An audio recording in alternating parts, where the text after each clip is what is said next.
জয়গুরু। তো তার আদর্শ পেজ থেকে আমরা একটা নতুন সিরিজ শুরু করছি, যেই সিরিজে আমরা ঠাকুরের বিভিন্ন গ্রন্থ এখন আমরা প্রধানত আমাদের দ্বীপরক্ষী থেকে আমরা ডেট বাই ডেট প্রথম থেকে শেষ পর্যন্ত পাঠ করবো এবং তার বিষয়ে যতটা আমার এই ঘরে ঢুকবে আর কি। কারণ আমি নতুনই পড়েছি, আমিও আপনাদের সাথেই পড়বো।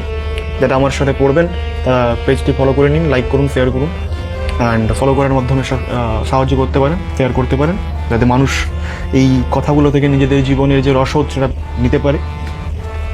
তো আমিও পড়িনি আর কি, পড়েছি, টুকটাক পড়েছি, কিন্তু ডেট বাই ডেট আমারও পড়া হয়নি। তো আমার সাথে যারা যারা পড়তে চান তারা চলে আসুন, এইভাবে আমারও পড়া হবে এবং আমার সেই পড়ার ভিত্তিতে আমার যে সামান্য বুদ্ধি, সেই বুদ্ধির মধ্যে আমি ঠাকুরের যে দর্শন সেটাকে ঢোকাবো এবং আপনাদেরও ঘটের মধ্যে, আপনাদের এই খবরের মধ্যে, বুদ্ধির মধ্যে ঠাকুরের দর্শন ঢোকান। আমাদের আজকের ডেট দ্বীপরক্ষী প্রথম খণ্ড, প্রথম পৃষ্ঠা। ডেট হলো 17ই বৈশাখ 1360, ইংরেজির 1 মে 1953। গতকাল রাত্রে শ্রী শ্রী ঠাকুর আমাকে বলেছিলেন, কাল থেকে প্রফুল্লর কাছে খাতা নিয়ে বসবি, লেখা শিখবি, যা কয় শুনবি। প্রফুল্ল যদি মারে বকে তাহলে যেন মন খারাপ না হয়। তার কথা মতো আজ সকালে প্রফুল্লদার কাছে এসে বসেছি। প্রফুল্লদা একটা নতুন খাতা দিলেন শ্রী শ্রী ঠাকুরের কথা লেখার জন্য। পুরো আমাকে বলেছিলেন যে প্রফুল্লর কাছে বসবি, যা বলে শুনবি, মারে বকে যা কই তা শুনে নিবি, শিখবি। এই যে কথাটা বলছেন, ইনি কে বলছেন? ইনি বলছেন দ্বীপরক্ষীর সংকলক শ্রদ্ধেয় দেবীপ্রসাদ মুখোপাধ্যায় দাদা। তারপর শ্রী শ্রী ঠাকুর বিকালে জ্যোতি আশ্রমে দক্ষিণাস্য হয়ে বসে আছেন।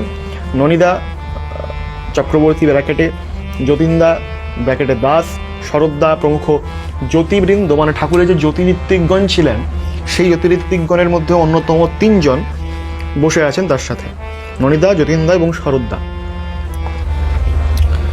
কিছুদিন আগে শচীনদার আরেকজন জ্যোতিঋত্বিক শচীনদার পুত্রের মৃত্যু হয়েছে ইলেকট্রিক শক লেগে। শচীনদা শ্রী শ্রী ঠাকুরের কাছে বসে শোক প্রকাশ করছেন, তাকে সান্ত্বনা দিয়ে নানা কথা বলছেন শ্রী শ্রী ঠাকুর। তো প্রথম ডেট এখানে কি হচ্ছে, এখানে ঠাকুর সংকলক বলছেন যে গতকাল রাত্রে অর্থাৎ 16ই বৈশাখ 1360 ঠাকুর তাকে অর্থাৎ দেবীপ্রসাদ মুখোপাধ্যায়কে বলেছিলেন যে প্রফুল্লর কাছে বসবি, প্রফুল্ল যা করে শুনবি, প্রফুল্ল যেমন করতে বলে করবি। তো এরকম কথোপকথন চলছিলেন, উনি নিজের ঘটনাটা বর্ণনা করলেন। তারপর কি হলো এখানে? তারপর হলো সমস্ত ঠাকুরের জ্যোতিঋত্বিক ননিদা, যতীনদা এবং শরৎদা ইত্যাদি প্রমুখ বসে ঠাকুরের সাথে আলাপ আলোচনা চলছে। সেখানে শচীনদা, তার যার ছেলে ইলেকট্রিক শক লেগে মারা গেছে, সে ঠাকুরের কাছে বসে নানা রকম শোক প্রকাশ করছে। ঠাকুর তাকে সান্ত্বনা দিয়ে বিভিন্ন কথা বলছেন। কি কথা বলছেন চলুন আমরা শুনি। শ্রী শ্রী ঠাকুর: সূচ ধাতু মানে শোক করা, আবার পবিত্র হওয়া। সূচ মানে ক্লেদ ও বিসারকও হয়, অর্থাৎ যে ক্লেদটা জমে সেটাকে সরিয়ে দেয়। যার ব্যক্তিত্ব যতখানি স্ট্রং, সে এনভায়রনমেন্টকে ততখানি নিয়ন্ত্রণ করতে পারে। এই যে আমার মেয়ে সাধনা মারা গেল, বড় বউ এসে ঘরে ঢুকলো কিন্তু একটা গর্জিয়াস রকমের, ওর ওই অবস্থা দেখে আমারও শোক সেরে গেল। অভিমন্যু বধের পরে অর্জুনের শোকাবেগ হয়েছিল, ওই অবস্থায় শ্রীকৃষ্ণ আসলেন, অর্জুনকে উদ্দীপ্ত করলেন, যার ঠেলায় অর্জুন কত অক্ষৌণী সেনা ধ্বংস করে ফেলল। সেই রকম হওয়া লাগে আজি রণে কর্ণবধ প্রতিজ্ঞা আমার। ঠাকুর তাকে, শচীনদাকে মোটিভেট করার জন্য বলছে যে এই যে শোক, এই শোক শব্দটা কোথা থেকে এসছে? এই শোক শব্দটা এসছে সূচ ধাতু থেকে, যার মানে শোক করা। আবার কি এই সূচ ধাতু আরেকটা অর্থ কি? একটা তো শোক করা, আরেকটার অর্থ হচ্ছে পবিত্র হওয়া। ঠাকুর বলছেন এই যে সূচ, এই সূচ মানে ক্লেদ ও বিসারকও হয়। 3টা অর্থ ঠাকুর বলেন, একটা হচ্ছে শোক করা, একটা হচ্ছে পবিত্র হওয়া, আর একটা হচ্ছে ক্লেদ ও বিসারক হওয়া, অর্থাৎ মানে ক্লেদ অর্থাৎ কাদা, এটাকে সরিয়ে দেয়। যার ব্যক্তিত্ব ঠাকুর বলছে যতখানি স্ট্রং, মানে যে যতখানি শক্তিমান, আমি যতটা স্ট্রং, আমার ব্যক্তিত্ব, আমার পার্সোনালিটি যতটা স্ট্রং, আমি ততটা এনভায়রনমেন্টকে কি করতে পারবো? নিয়ন্ত্রণ করতে পারবো। যেমন দেখুন, আমার ফ্যামিলির মধ্যে বললাম, আমার ফ্যামিলির মধ্যে আমার মতো আমি হত্যাকর্তা বিধাতা, মানে কর্তা।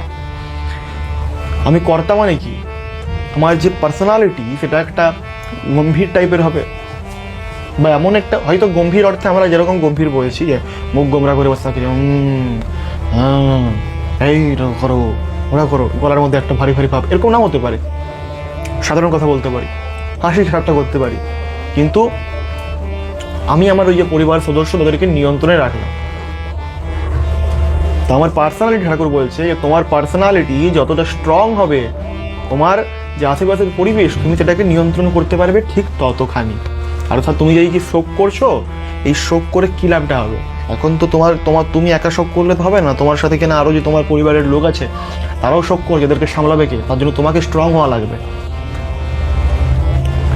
ঠাকুর বলছে যে আমার মেয়ের সাধনা মারা গেল, কিন্তু বড় বউ অর্থাৎ পূজনীয় বড় মা তিনি এমনভাবে ঢুকলেন, সাধনা মা মারা গিয়েছিলেন, তো বড় মা এমনভাবে ঘরে ঢুকলেন যে কিছুই হয়নি এরকম একটা টাইপের, খুব হাসি খুশি টাইপের তিনি ঘরে ঢুকলেন। তো তাকে দেখে ঠাকুর বলছে ওকে দেখে আমার যে কষ্ট সেটাও সেরে গেল।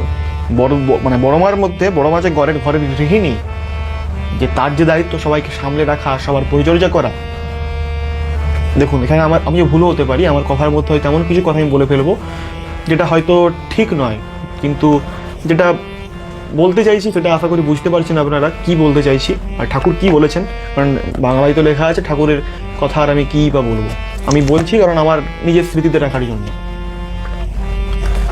তো বড় মার যে গাম্ভীর্যতা সেটা এমনই যে তিনি পরিবারকে রক্ষা করতে পারেন, পরিবারকে সামলে রাখতে পারেন, এনভায়রনমেন্টকে তিনি নিয়ন্ত্রণ করতে পারেন, এটা প্রকাশ পাচ্ছে, ঠাকুর বুঝতে পারছেন।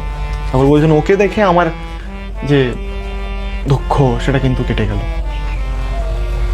ঠাকুর বলছেন অভিমন্যু বধের পরে অর্জুনের যেমন শোকাবেগ হয়েছিল, কিন্তু সেই পরমেশ্বর ভগবান পুরুষোত্তম শ্রীকৃষ্ণের কথাতে বা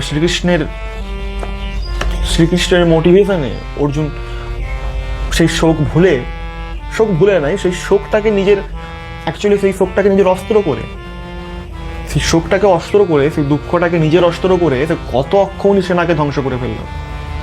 তো জয়গুরু, আজকে এখানে পর্যন্তই, এরপরে আর এই ডেটে কিছু নেই। পরবর্তী ডেটের কথা আমরা কালকে পড়বো, 18ই বৈশাখ 1360, 2রা মে 1953। জয়গুরু।